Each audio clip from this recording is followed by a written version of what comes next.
Bom dia, pessoal. Espero Dia, que bom dia. bom Espero que dia. vocês estejam todos bem.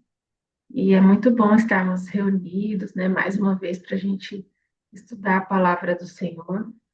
É muito bom estudar sozinho, mas é muito bom também estudarmos em grupo, né? Tem sido uma bênção aqui, o estudo com o pastor Mateus. E que Deus esteja abençoando, nos dando sabedoria mais essa aula. Convido você para a gente fazer uma oração. Senhor Deus, nosso Pai, obrigada, Senhor, por mais um dia que o Senhor nos concede a oportunidade de estarmos juntos, reunidos aqui para estudarmos a Bíblia. Que o Senhor nos dê capacidade, Senhor, de compreender a tua palavra da maneira que é a tua maneira. Não existe outra maneira de entender a Bíblia que não seja a sua maneira, e é isso que nós queremos aprender. Que teu Santo Espírito esteja conosco hoje nos dando a sabedoria necessária. Abençoe o pastor Mateus também, que possa falar somente inspirado por ti, Senhor. Abençoe o nosso coração, a nossa mente, para que estejamos agora dedicados completamente ao aprendizado da tua palavra. Abençoe todas as pessoas que estão aqui presentes e também aquelas que assistirão essa aula depois pela gravação no YouTube. Abençoe todos nós e nos direcione neste momento, Senhor. É o que te pedimos, em nome de Jesus. Amém. E agora nós vamos louvar ao Senhor, então, com o hino Nossa Inspiração, que a Bíblia é a nossa inspiração.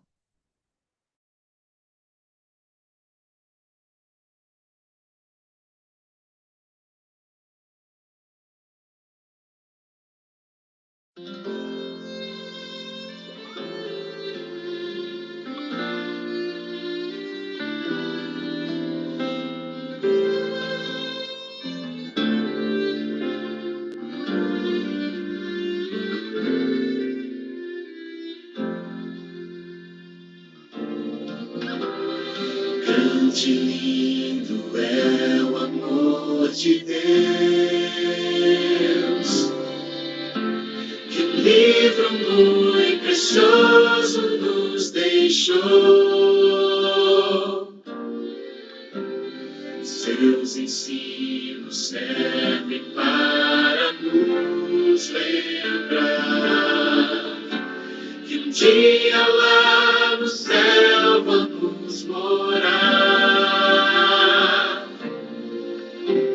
A Bíblia é nossa inspiração, palavra doce ao coração, é luz eterna de valor, é fonte de esperança e de amor.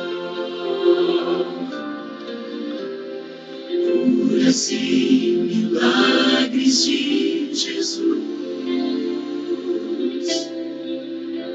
A Bíblia tantas vezes nos mostrou. Sempre nós devemos este livro amar, pois muitas vidas pode transformar. A Bíblia é nossa inspiração, palavra doce ao coração, é luz eterna de valor, é fonte de esperança e de amor. É fonte de esperança e de amor.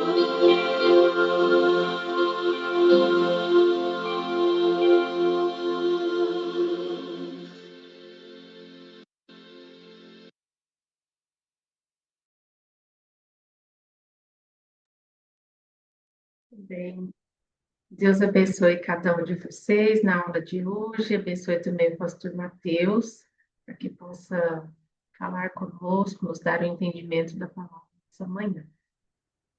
Obrigada, viu, pastor, mais um dia estar aqui com a gente. Eu que agradeço, Cláudio. Privilégio poder estar com vocês aqui essa manhã. Vamos começar então? Posso fazer uma oração? Então vamos juntos orar, queridos. Feche seus olhos. Amado Pai Celestial, nós estamos aqui agradecendo a oportunidade que temos de estarmos juntos aqui, em espírito, em verdade, clamando a Ti, para que o Senhor derrame sobre nós a Tua graça, Tua sabedoria, e que através do conhecimento nós possamos nos aproximar mais de Ti e ainda mais estar preparados para o céu. Continue nos abençoando, abençoando o nosso dia, é o que pedimos em nome de Jesus. Amém. Queridos, mais uma vez, um bom dia a todos. É um privilégio nós podemos estar juntos aqui para estudar a palavra de Deus. E hoje um tema muito especial. Nós vamos falar sobre a igreja e o remanescente. E o que é isso? O que significa a palavra remanescente, né? Qual que é a teologia por detrás de tudo isso? Então, quando nós falamos sobre a nossa vida cristã, nós sabemos que o que nos move, a nossa grande esperança, é um dia Jesus Cristo voltar. E quando ele voltar, ele não vai procurar uma igreja específica. Não vai, por exemplo, ter no céu uma placa escrita, né? Bem-vindos adventistas do sétimo dia. Bem-vindo aqui só o pessoal do upgrade, né? O que vai estar escrito ali, se existir uma placa no céu, é justamente bem-vindo ao remanescente, que é aquele povo que foi fiel no tempo do fim, fiel em todas as circunstâncias, naquilo que realmente é a palavra de Deus. Então, em todas as gerações, nós encontramos um mundo que se afasta de Deus e nós encontramos também um povo que se aproxima de Deus. E é justamente esse povo que se aproxima de Deus que é chamado de remanescente. Então, hoje, nosso estudo é como saber esse perfil dos salvos e se tornar um deles. E para isso, nós vamos ler aqui um texto base, que é justamente o texto que nós vamos estudar aqui essa manhã. Então, convido você a pegar a sua Bíblia e juntos vamos ler aqui poucos textos, mas que serão todos eles movidos aqui para dar a base ao nosso estudo.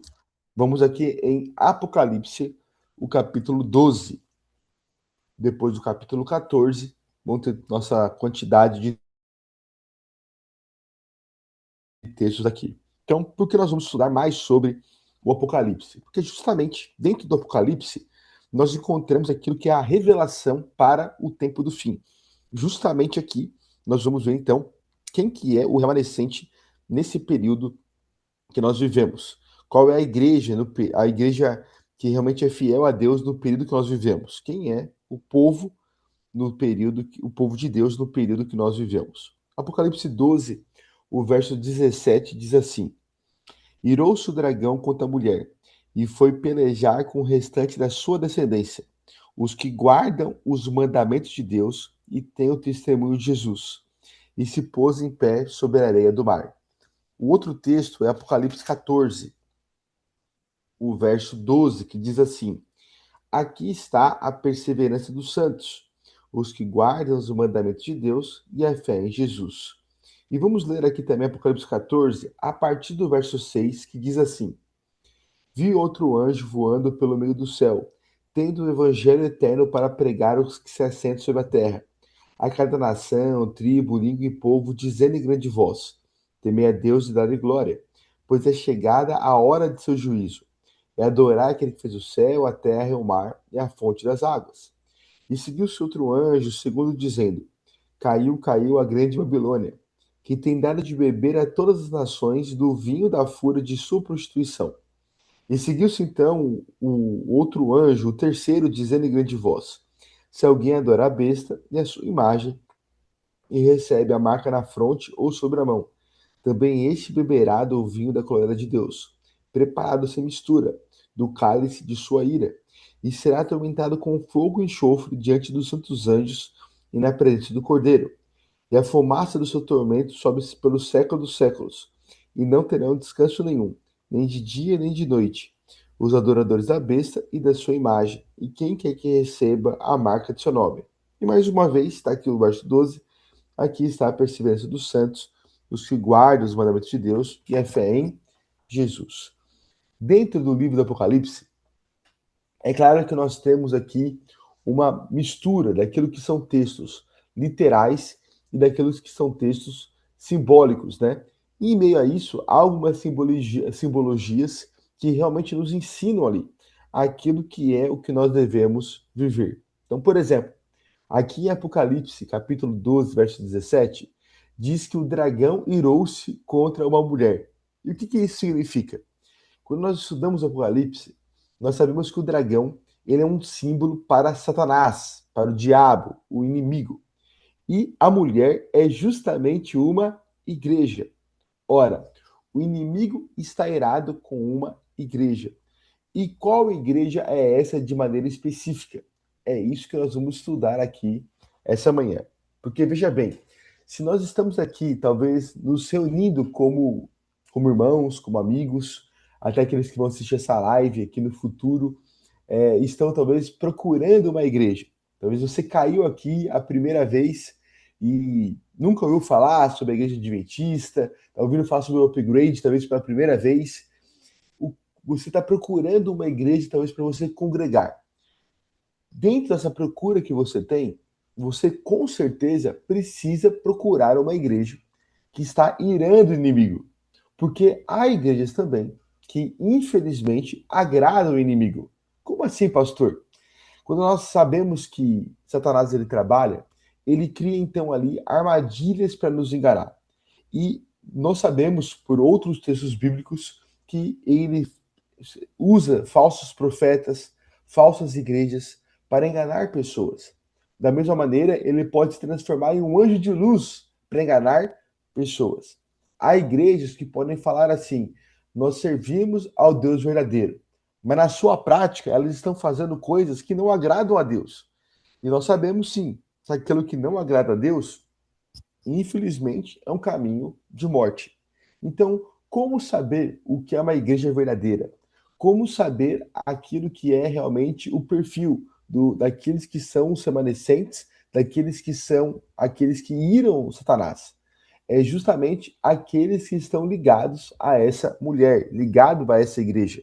Porque diz ali que ele foi guerrear contra a mulher, contra a igreja e os restantes da sua descendência, que justamente são esses remanescentes que estão querendo viver em conformidade àquilo que é a palavra, a verdade, a vontade de Deus.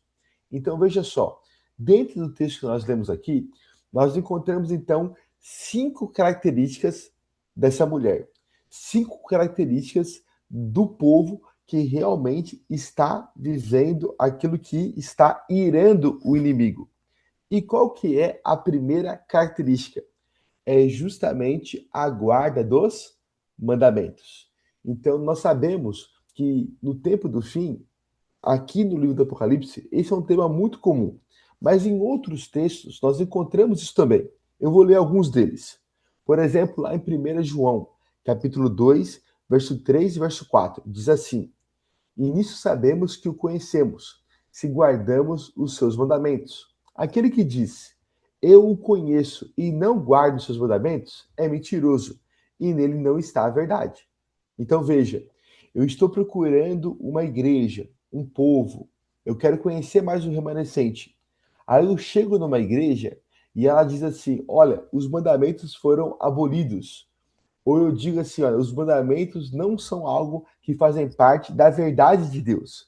Aqui em 1 João, capítulo 2, verso 3, verso 4, é dito que aquele que conhece Jesus, que conhece a Deus, mas não guarda os seus mandamentos, é mentiroso e nele não está a verdade. Então, se eu vou numa igreja que diz isso, eu preciso fugir disso, porque se torna uma igreja mentirosa, um povo mentiroso. E nós sabemos pela Bíblia que o pai da mentira é Satanás. Então, eu não estarei seguindo aquilo que é a vontade de Deus. Então, por isso que a guarda dos mandamentos é um dos pontos centrais dentro do livro do Apocalipse. E a palavra grega que aparece aqui, tanto para Apocalipse 12 17 quanto 14, 12, é justamente a palavra grega chamada entolê, que ela significa para designar a ordem de um rei. Então, quando que eu e você seremos fiéis aos mandamentos de Deus? Quando justamente nós reconhecemos Deus como o Rei, o soberano de nossas vidas. Então, no tempo do fim, nós sabemos que o nosso coração é justamente aquilo que o inimigo quer conquistar.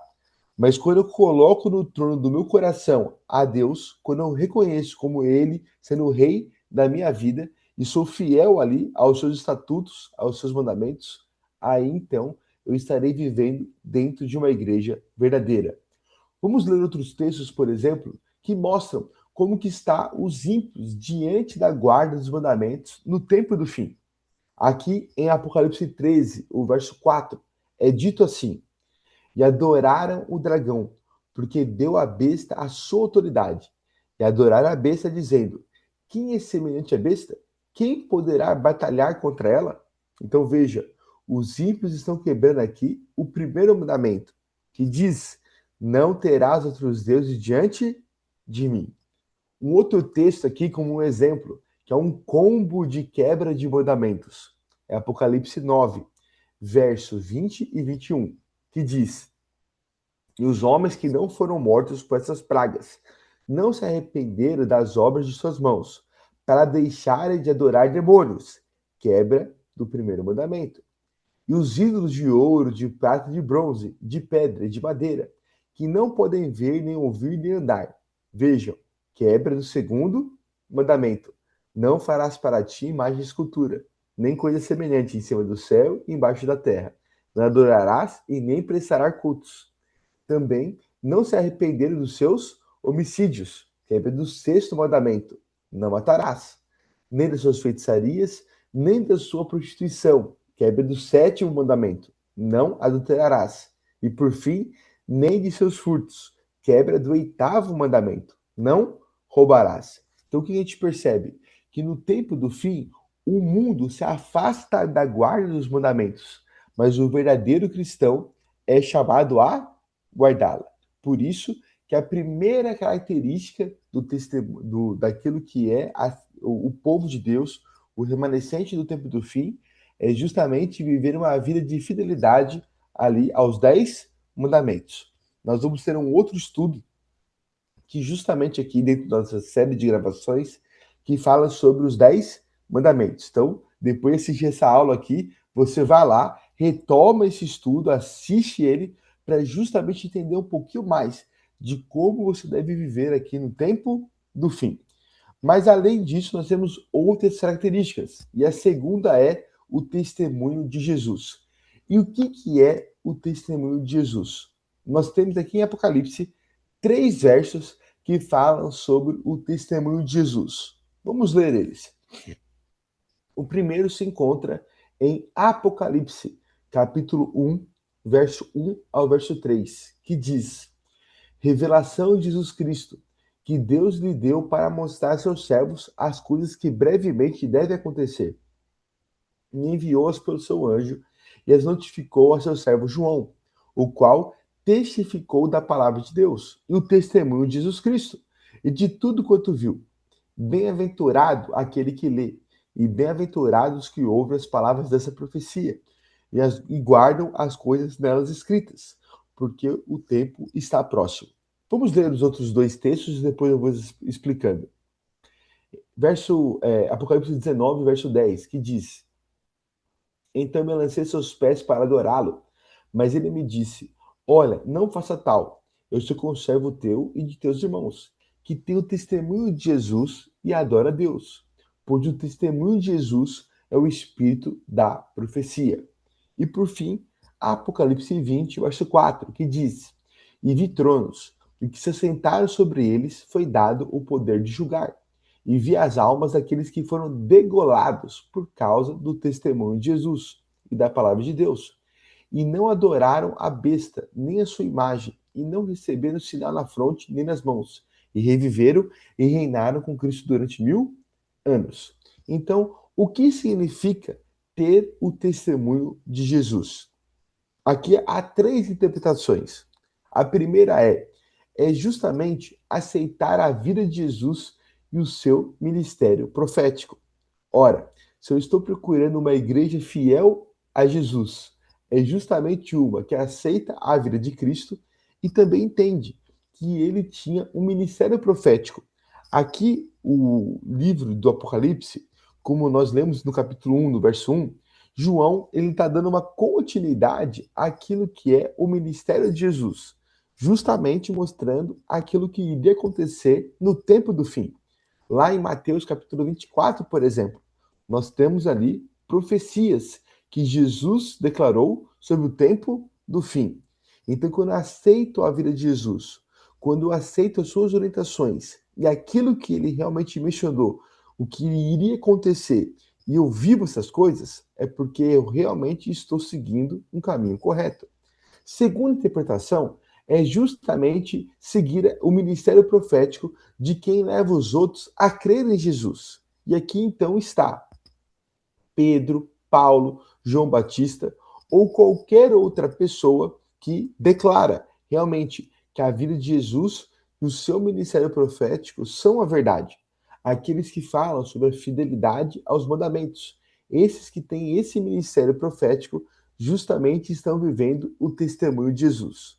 E por fim, a terceira interpretação é aqueles que estão preparados para receber o Espírito Santo e realmente entregar a sua vida a viver uma fidelidade a ponto de morrer por ela.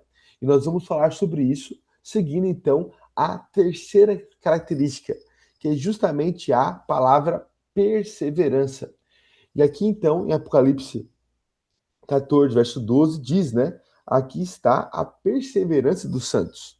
Essa palavra perseverança no grego é a palavra upomone, que significa resistência, bravura contra o mal, esperar em Deus. Então, enquanto Jesus Cristo não volta, há um povo que é fiel a ele, custe o que custar. E aqui então, nós sabemos que no Antigo Testamento, o povo foi perseverante ao esperar o Messias. E hoje nós somos perseverantes a esperar então a volta de Jesus. Aqui em 2 Coríntios, capítulo 1, verso 3 e verso 7, diz assim: Bem-aventurado seja o Deus, perdão, bendito seja Deus e o Pai do nosso Senhor Jesus Cristo, o Pai das misericórdias e Deus de toda consolação, que nos consola em toda a nossa tribulação, para que também possamos consolar os que estiverem em alguma tribulação, pela consolação como que nós mesmos somos consolados por Deus, porque com as aflições de Cristo transbordam para conosco, também por meio de Cristo transbordará a nossa consolação. Mas se somos atribulados, é para a vossa consolação e salvação. Ou se somos consolados, para a vossa consolação, é a qual se opera suportando com paciência as mesmas aflições que nós também padecemos. E a esperança que é chegada de vós é firme, sabendo se sois participantes das aflições, assim também seremos da consolação. Então veja, aqui no tempo do fim, essa igreja, esse povo remanescente, ele vai sofrer. Então você fala assim, pastor, eu realmente estou buscando a ser fiel a Deus, mas parece que as coisas estão piorando na minha vida, dificuldades, problemas, as coisas parecem que não estão assim acontecendo de maneira muito agradável. Na verdade, estou sendo perseguido por causa do nome de Jesus. Na verdade, parece que agora que eu aceitei a Cristo, realmente as coisas mudaram. E isso realmente acontece. Acontece porque no tempo do fim é isso.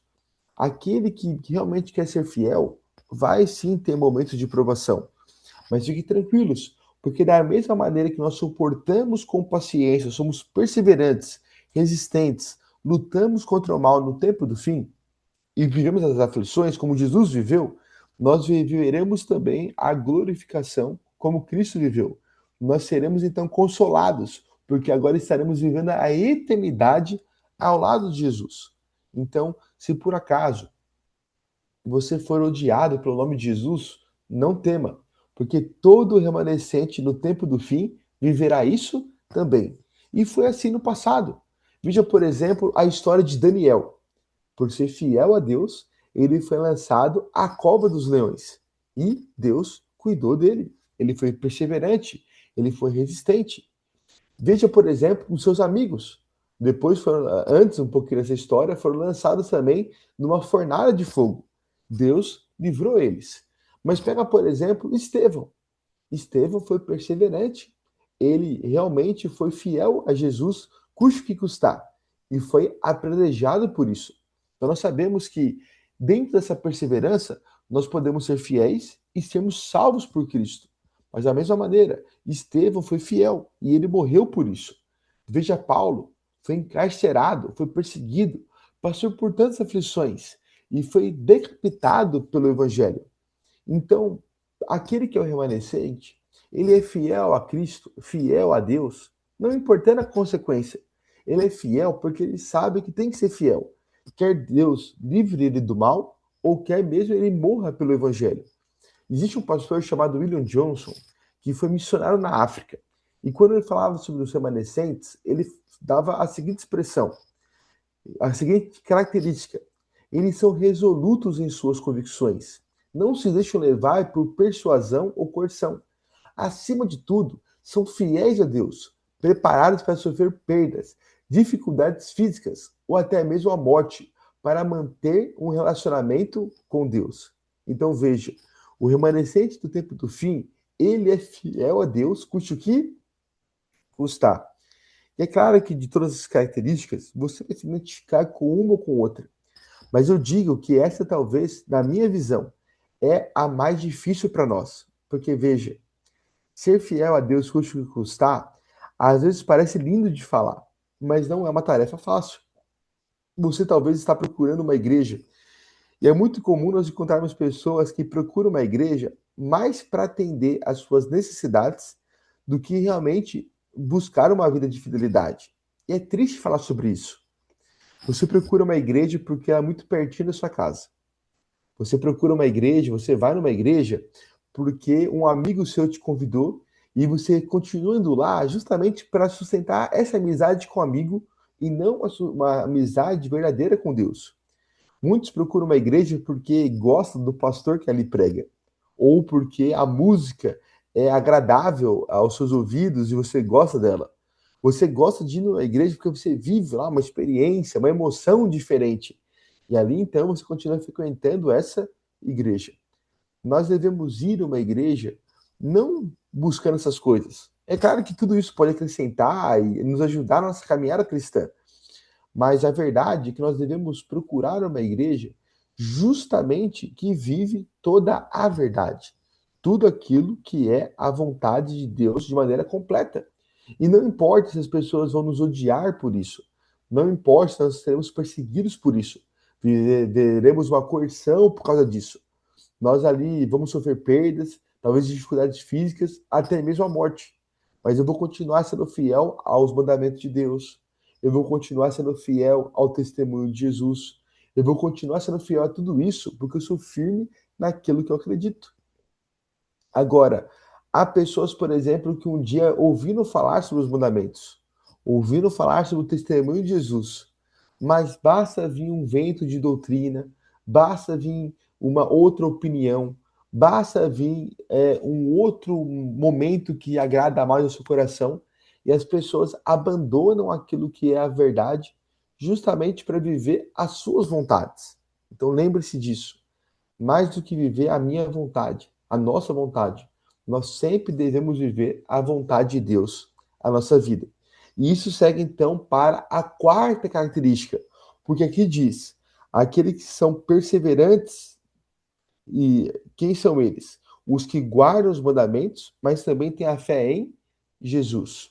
E aqui nós temos duas traduções. Talvez você está lendo na sua Bíblia a fé em Jesus, mas em alguns manuscritos, em algumas traduções, aparece a fé de Jesus. E tem diferença nisso? Tem sim. O que é a fé de Jesus? É a fé que Jesus vivia. E a fé em Jesus é a fé na presença de Jesus, na figura de Jesus. Então, aqui nós encontramos o que é o relacionamento entre fé e obras. Assim como Jesus guardava os mandamentos de Deus e a fé nele, o remanescente obedece pela fé em Jesus, guarda a fé de Jesus. Isto é, ensina o que aprendeu, faz aquilo que ouviu, faz aquilo que Cristo fez. Então, por eu ter uma fé em Jesus, eu vivo a fé de Jesus. Por acreditar em Jesus como meu Salvador e Senhor pessoal, eu passo agora a praticar, a viver a fé que ele também tinha. Então, Cristo foi fiel aos mandamentos. Cristo teve uma vida de pregação do Evangelho, de falar sobre o reino de Deus. Cristo entregou a sua vida em sacrifício, para que a vontade do Pai fosse feita. Cristo entregou a sua vida para que outras pessoas mais também pudessem aceitar a Jesus como Salvador e Senhor. Então, eu, quando vivo essa quarta característica, a fé de Jesus ou a fé em Jesus, o que eu tenho que fazer? Eu tenho que ser fiel aos mandamentos, fiel ao testemunho de Jesus, perseverante, custe o que custar. Aceitar a Jesus como Salvador e Senhor pessoal. E agora permitir que a minha vida seja usada para que outras pessoas mais também conheçam Jesus como Salvador e Senhor. E como fazer mais isso? Aí vem então a quinta e última característica, que é justamente pregar uma mensagem especial, uma mensagem específica. E qual é essa? É justamente a tríplice mensagem angélica que nós lemos aqui, que está em Apocalipse capítulo 14, do verso 6 ao verso 12. E qual que é a primeira mensagem angélica? Vamos reler aqui, verso 6 e verso 7.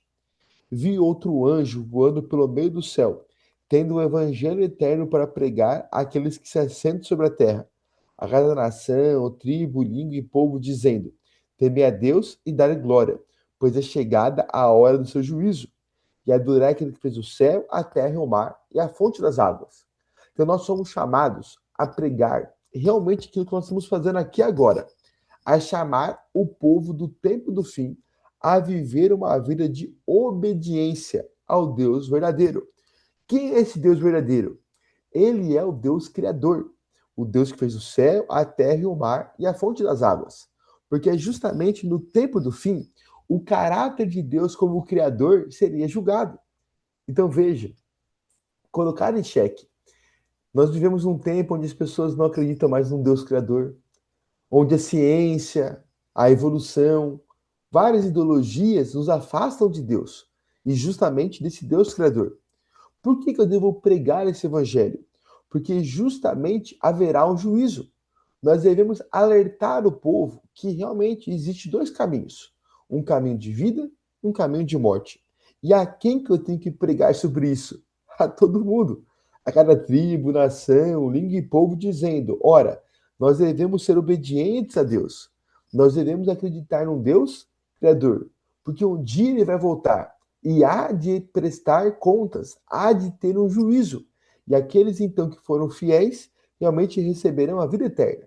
E aqueles que não foram fiéis, infelizmente, receberão a destruição final. E é justamente sobre isso que fala a segunda e a terceira mensagem angélica. Porque a segunda, no verso 8, diz: Seguiu-se outro anjo, o segundo, dizendo: Caiu a grande Babilônia, que tem dado de beber a todas as nações, do vinho da fúria de sua prostituição. Então, o que, que é Babilônia? Ela tem uma ligação aqui com Babel, que significa confusão, engano. Em outras palavras, Babilônia seria todo o sistema império de Satanás. Aquilo que ele é e aquilo que ele faz para enganar outras pessoas. Então, quer seja as suas doutrinas, quer seja os seus pensamentos, o seu caminho, as suas igrejas, o seu povo, que leva pessoas ao engano, tudo isso um dia será destruído. Então, a segunda mensagem é: existirá a destruição do sistema império de Satanás. E qual que é a terceira mensagem? É justamente a morte de quem faz parte também desse sistema. Olha o que diz o verso 9. Seguiu-se outro anjo, terceiro, dizendo em grande voz: Se alguém adora a besta e a sua imagem, e recebe a sua marca na fronte sobre a mão, também esse beberá do vinho da glória de Deus, preparado sem mistura. Então veja, aquele que faz parte desse sistema vai cair o quê? Vai cair junto. Então, de maneira resumida. A primeira mensagem diz: adore ao Deus Criador, seja obediente a Ele, vai haver um juízo. Eu saio para pregar e anunciar isso a todas as pessoas, porque o sistema de Satanás é um sistema terrível, é um sistema de engano, de mentira, é um sistema que se afasta de Deus, é um sistema que não guarda os mandamentos, é um sistema que não tem o testemunho de Jesus, é um sistema onde nós não devemos ser perseverantes. É um sistema onde não existe a fé em Jesus ou a fé de Jesus. É um sistema onde nós não vivemos para anunciar que tudo isso vai acontecer. Na verdade, Satanás ele diz: fica tranquilo, fica de boa, deixa a vida me levar, as coisas estão acontecendo assim mesmo. E no final, se vai dar certo ou não vai dar certo, pouco importa. Ou senão ele fala: o importante é você ser feliz hoje. Então faça aquilo que você quer, faça as suas vontades. E aí, então, depois, o que vai acontecer, pouco importa. Que você foi feliz hoje, não é verdade? Mas não é isso que a Bíblia nos ensina. Não é isso que o tempo do fim, quando fala sobre o remanescente, a igreja nos ensina. Porque diz que esse sistema do inimigo vai cair. E quem faz parte desse sistema vai cair o quê? Vai cair junto. É por isso que Apocalipse, ainda capítulo 14, o verso 14 ao verso 16, diz assim, e é o último verso que nós vamos ler essa manhã. Diz assim: olhei, e eis que veio uma nuvem branca, e assentado sobre a nuvem, um semelhante ao Filho do Homem, tendo na cabeça uma coroa de ouro, e na mão uma foice afiada. E o outro anjo saiu do santuário, gritando em grande voz, àquele que se achava sentado sobre a nuvem: toma sua foice, toma sua foice e ceifa, pois chegou a hora de ceifar, visto que a seara da terra já amadureceu. E aquele que estava sentado sobre a nuvem passou a sua foice sobre a terra, e a terra foi ceifada. Veja, quando Jesus Cristo for voltar, ele vem com uma coroa de ouro, porque ele é o rei, ele é o soberano de todas as coisas. Mas ele também veio com uma foice para ceifar, visto que a seara já amadureceu. Dentro do Apocalipse, nós temos várias profecias. Entre elas, a sacudidura, que é justamente essa separação dos grãos que amadureceram, dos grãos bons, para aquilo que os grãos que não amadureceram, os grãos ruins. Então, dentro da nossa vida espiritual, nós buscamos então viver um relacionamento com Deus. Nós buscamos viver aqui esse relacionamento para justamente crescer, se desenvolver e buscar então amadurecer de maneira espiritual, estar pronto para o céu. E a única maneira, dentro do livro do Apocalipse, onde nós vemos o tempo do fim, onde nós vemos o período que nós vivemos, que nós encontramos aqui uma igreja que ir a Satanás é justamente desenvolver esse amadurecimento através da guarda dos mandamentos, através de ter em nossa vida o testemunho de Jesus, de sermos perseverantes, custe o que custar, de ter a fé em Jesus e viver a fé de Jesus, de viver então a tríplice mensagem angélica, que diz: temer a Deus e dar-lhe glória, pois é chegada a hora do seu juízo. Uma vida de obediência ao Deus Criador. E por anunciar que haverá um juízo, então, eu preparo outras pessoas para o céu. Assim como Cristo morreu para salvar pessoas, eu entrego a minha vida para salvar pessoas. Porque o sistema de Satanás, segundo a mensagem, vai ser destruído. E quem faz parte desse sistema vai ser destruído junto. Então, num grande resumo, eu quero procurar uma igreja, eu quero procurar um povo para seguir. Se eu vou numa igreja, se eu procuro um povo que não é fiel a essas características, eu não estarei vivendo junto com o povo ou na minha vida particular uma vida, uma igreja, um caminho que está irando a Satanás. Porque só há dois caminhos: ou o caminho verdadeiro ou o caminho falso. Ou o caminho que agrada a Deus ou o caminho que agrada o inimigo. O caminho da verdade e o caminho da mentira. Então, eu cheguei numa igreja, botei meu pé lá e eu pergunto: vocês guardam os mandamentos? Nós guardamos. Vocês não têm o testemunho de Jesus? Nós não temos. é uma igreja, um povo falso? Eu cheguei ali numa igreja e eles falam: aqui não precisa guardar mais os mandamentos, eles foram abolidos. Mas nós temos o testemunho de Jesus. Essa é uma igreja falsa. Agora, uma igreja verdadeira, que tem o testemunho de Jesus, guarda os mandamentos, mas se você não é perseverante a ela, você não é perseverante nessas verdades, você se torna um cristão falso. Se você é fiel aos mandamentos, você é fiel ao testemunho de Jesus, mas você não vive a fé em Jesus, confiando nele, confiando na sua graça e no seu poder. E se você não vive a fé de Jesus, colocando realmente a tua vida à disposição para sair e pregar o evangelho, você também não vai para o céu. Não adianta nada você ser fiel a Deus, se nutrindo, estudando aqui a palavra, acordando de madrugada, assistindo essa live depois, mas não sair para pregar o evangelho. Não convidar outras pessoas para estar aqui. Não talvez dar nos estudos bíblicos, abrir a tua casa para receber pessoas, estar ali na igreja dando testemunho para que outras pessoas mais se cheguem a perto de Cristo. Se você realmente está vivendo uma vida onde você vê muitas pessoas ao seu redor que poderiam ser salvas, mas não se coloca à disposição de Deus para ser usado por Ele, para justamente alertá-los que devem adorar um Deus Criador, porque haverá um juízo, que existe Satanás e o seu império, e quem faz parte do império será destruído junto com ele, porque a destruição dele já é certa. Se você não vive uma vida para salvar pessoas, infelizmente, você também está vivendo uma vida de engano.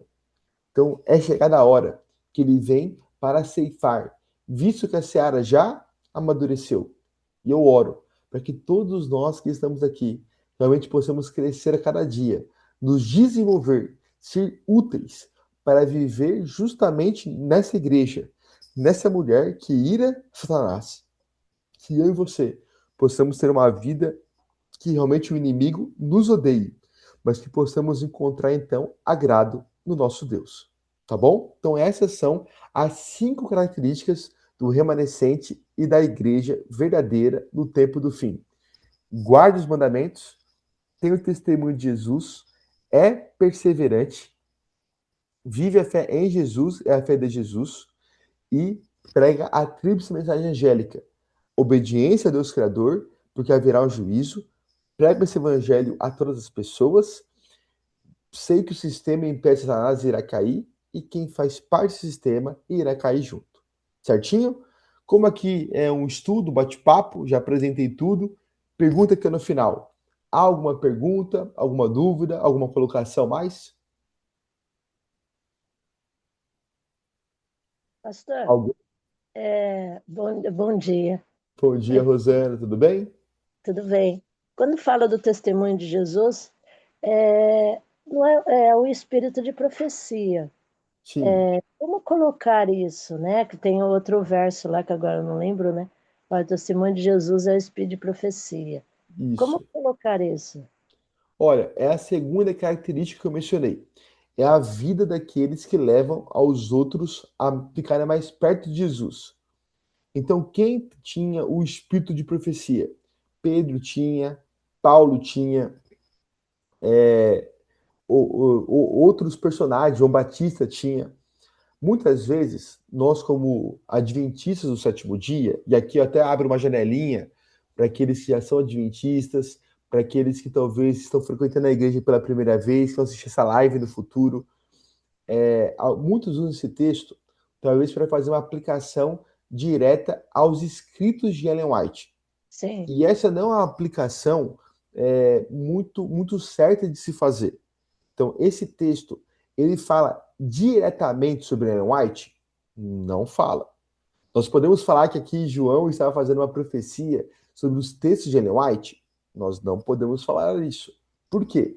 Porque alguns falam assim, que os escritos de Ellen White também são chamados de espírito de profecia, né? Ou espírito da profecia. E aí fala, tá vendo? Ó, esse texto fala diretamente sobre ela. Não é isso que significa. Então nós devemos tomar cuidado para não ensinar a verdade da maneira o quê? Da maneira errada. Agora, esse texto indiretamente pode estar falando sobre Ellen White? Sim.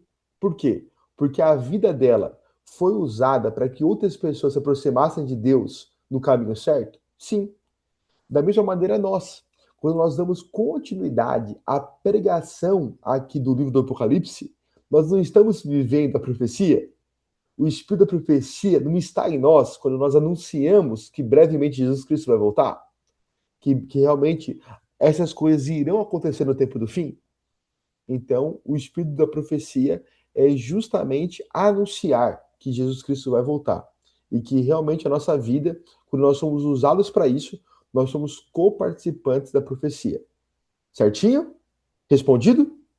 Respondido, obrigado, pastor, porque eu sempre aprendi, né? E sempre vejo nos estudos, Espírito de Profecia, e o Uhum. testemunho de Jesus é Espírito de Profecia de Ellen White, né? É.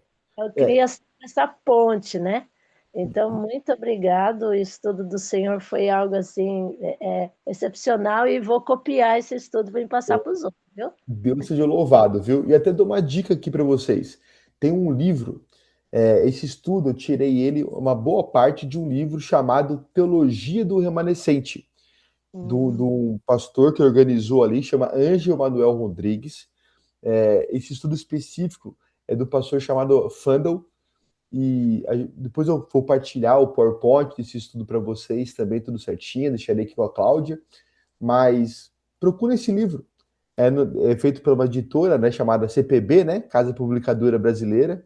É um livro que vale muito a pena ser lido, tá bom? Então, em resumo de novo, o testemunho de Jesus, ele não se aplica diretamente aqui a Ellen White, mas indiretamente pode se aplicar sim. Então, se você usar esse texto para falar assim, João escreveu sobre aquilo que Ellen White iria escrever diretamente, você está ensinando errado.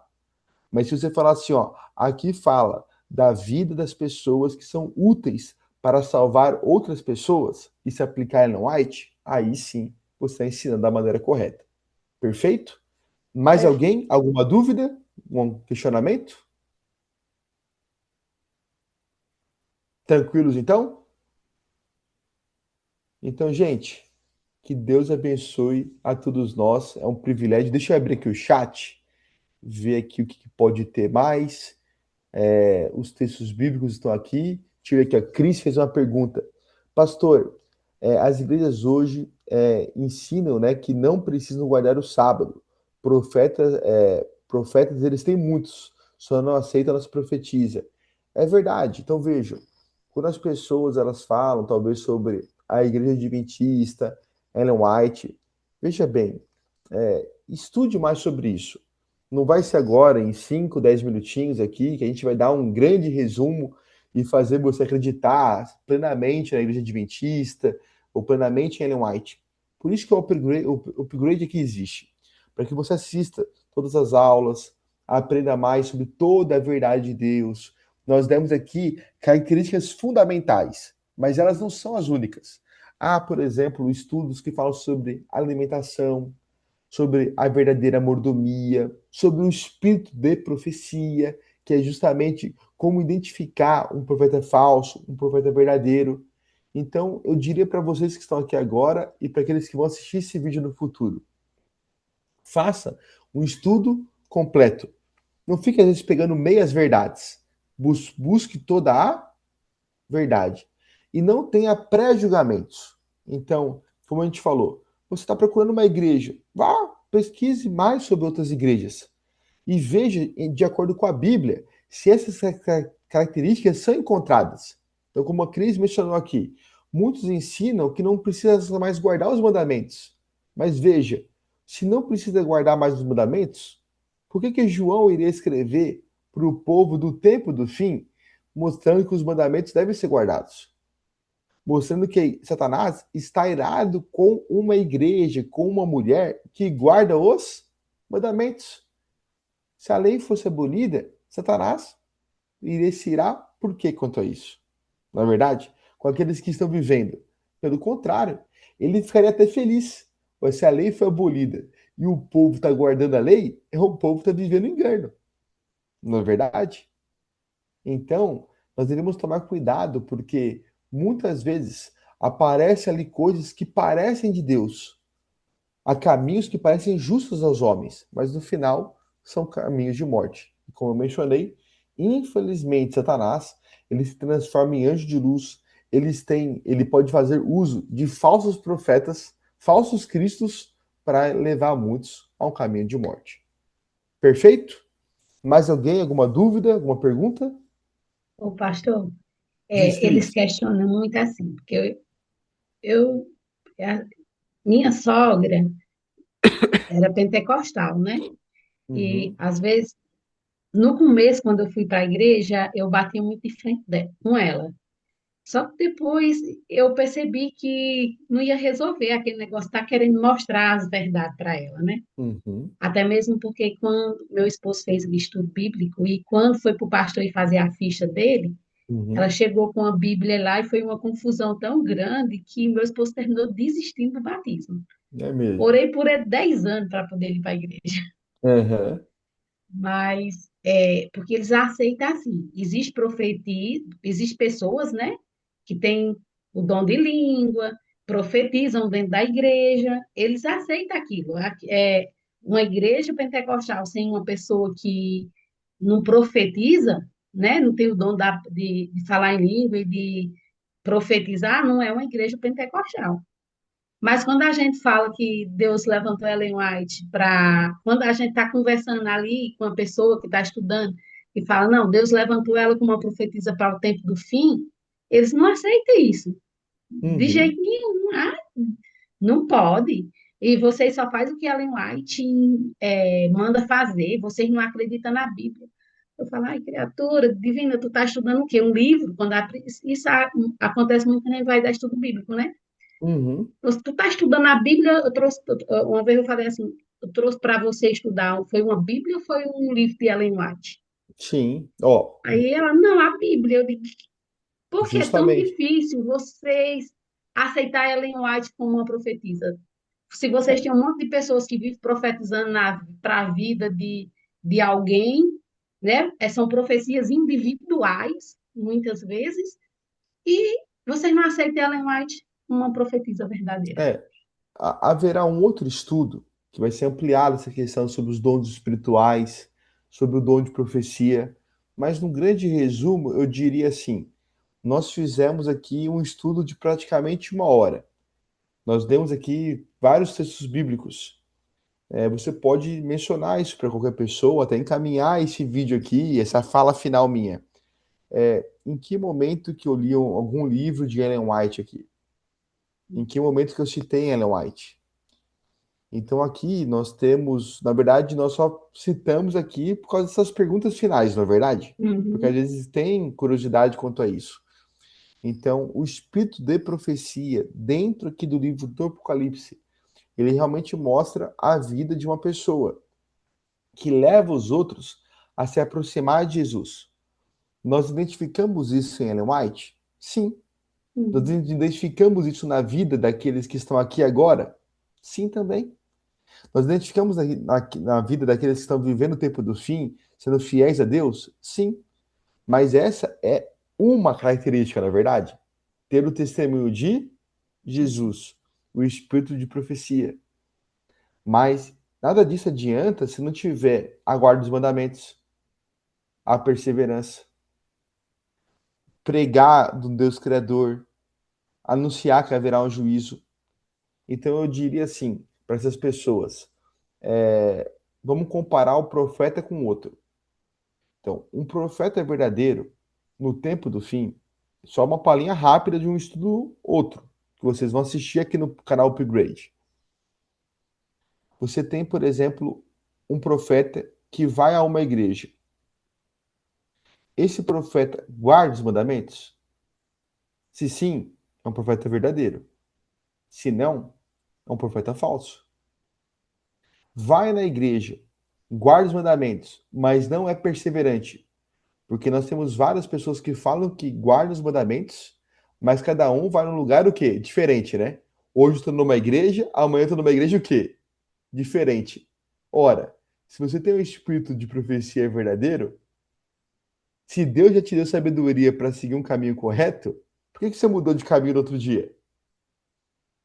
Há profetas aí que se dizem profetas que cada dia estão numa igreja o quê? Diferente. Isso parece verdade? Aquela identidade do profeta é verdadeiro? Não. Outra coisa importante, eles pregam as 3 mensagens angélicas? A maior parte, muitas vezes, o quê? Não prega. Então, veja, da mesma maneira que nós temos perfis para identificar uma igreja verdadeira, o remanescente no tempo do fim, o povo verdadeiro, também há características para identificar um profeta verdadeiro. E isso no estudo futuro, aqui dentro desse canal, vocês vão aprender ainda mais sobre isso. Então, eu diria para a pessoa, tome prova. Agora, para realmente ser uma pessoa fiel a Cristo no tempo do fim e tudo mais, não necessariamente precisa aceitar Ellen White como uma profetisa verdadeira. Não precisa aceitar ela na sua vida. Pelo contrário, nós somos salvos exclusivamente por Jesus Cristo. E nós conhecemos toda a verdade pela sua palavra. Então, para ficar muito claro e não existir nenhuma dúvida sobre isso, a Igreja Adventista do Sétimo Dia, ela não está alicerçada em nenhum escrito de Ellen White.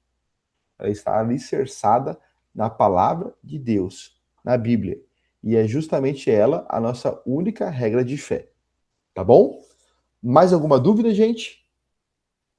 Doutor, eu tenho um comentário, né? Diga. E uma pergunta, um misto de comentário com pergunta. Uhum. É correto ou é errado nós mudarmos de igreja Uhum. em Ó, busca do conhecimento, assim? não há problema nenhum em você mudar de igreja dentro de que você busque aquilo que é a verdade. Então, veja, às vezes nós estamos indo numa igreja pelos motivos errados. Eu vou nessa igreja porque eu realmente nasci nessa igreja. Então, eu nasci e vou morrer nessa igreja. Os meus pais, os meus avós sempre foram dessa igreja e eu vou continuar sendo dessa igreja. Já outros, como eu mencionei aqui no estudo, vão numa igreja porque gostam do pastor, gostam da música, é pertinho de casa, tem amigos ali que frequentam aquela igreja. Então eu vou por esses motivos. Quando eu devo mudar de igreja? Quando eu descubro pela palavra de Deus, pela Bíblia, que nessa igreja nós não estamos vivendo plenamente toda a verdade. Quando nessa igreja eu percebo realmente que ela não está de acordo com assim diz o Senhor. Então vamos imaginar assim, uma questão hipotética. Eu estou indo numa igreja que guarda os mandamentos, mas que não tem testemunho de Jesus. E ao estudar, pesquisar outras igrejas, outro povo, eu encontro um povo que guarda os mandamentos e tem o testemunho de Jesus.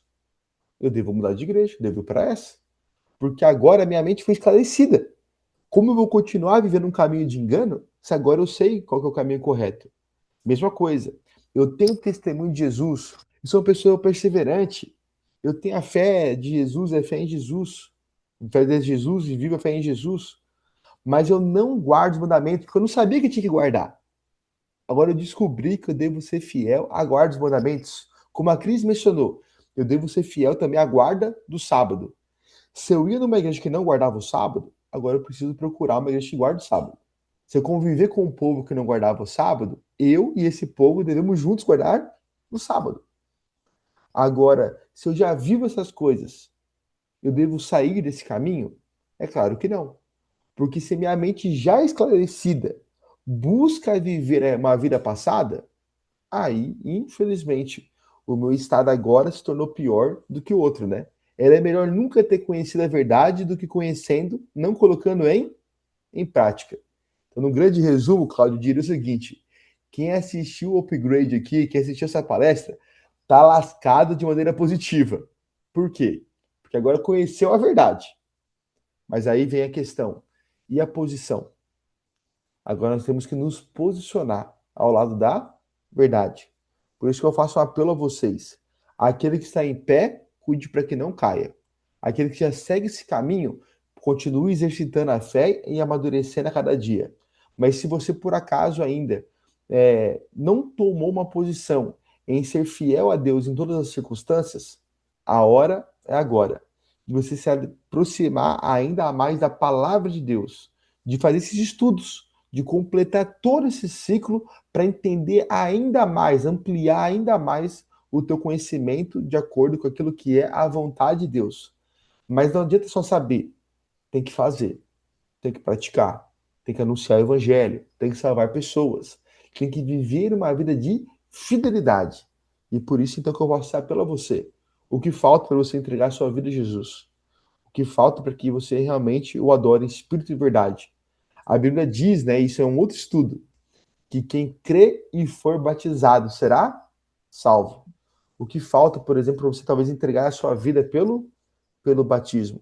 Enfim, são várias circunstâncias que vocês vão aprender ainda mais aqui no upgrade, em estudos, mas eu faço esse apelo a você. Guarde a palavra de Deus, se posicione com ela, e com respeito à igreja adventista, se você tem essa curiosidade, venha nos conhecer, venha procurar ainda mais, venha estudar um pouco mais, para que você possa então ter uma base ainda maior para saber se nós somos uma igreja verdadeira ou uma igreja falsa. Se nós somos o remanescente do tempo do fim ou não. Tá bom? Então, aceite esse convite. Não tenha medo de realmente se aproximar ainda mais de Deus. Perfeito? Mais alguém?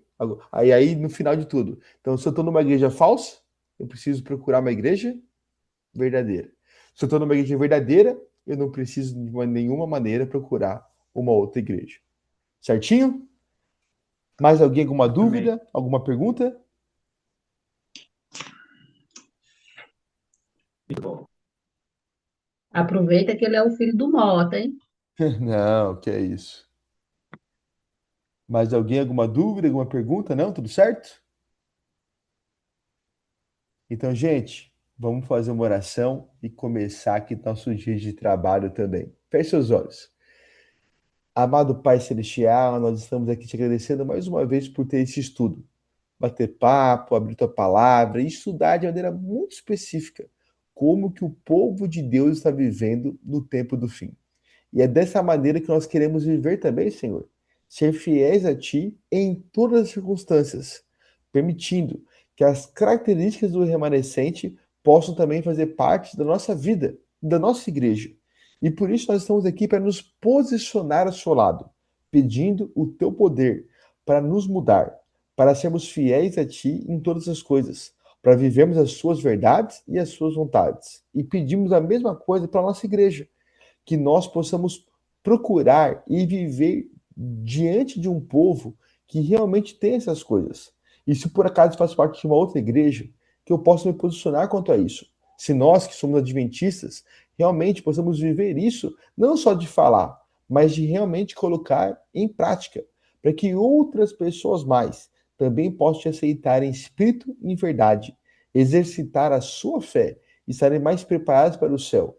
Porque se essa era a missão de Jesus, de salvar, essa deve ser a nossa missão também. Se ele foi fiel em todas as coisas, nós também queremos ser fiéis em todas as coisas. Então, Senhor, continue abençoando aqui essa turma do Upgrade, aqueles que vão assistir essa live no futuro, para que possam realmente se aproximar de Ti e estarem mais prontos para o céu. Abençoe nosso dia, o trabalho, as atividades, os seus cuidados, é o que eu lhe peço, em nome de Jesus. Amém. Amém. Queridos, que Deus continue abençoando todos vocês. Um abração e até a próxima. Tudo de bom.